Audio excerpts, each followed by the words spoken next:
Laporan langsung dari tempat kejadian puting beliung di Magelang. Banyak orang mati karena pohon menimpa makam.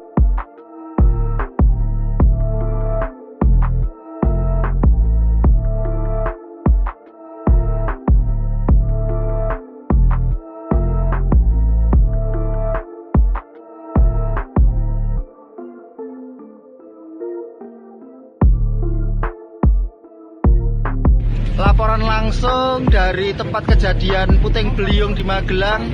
Banyak orang mati karena pohon menimpa makam.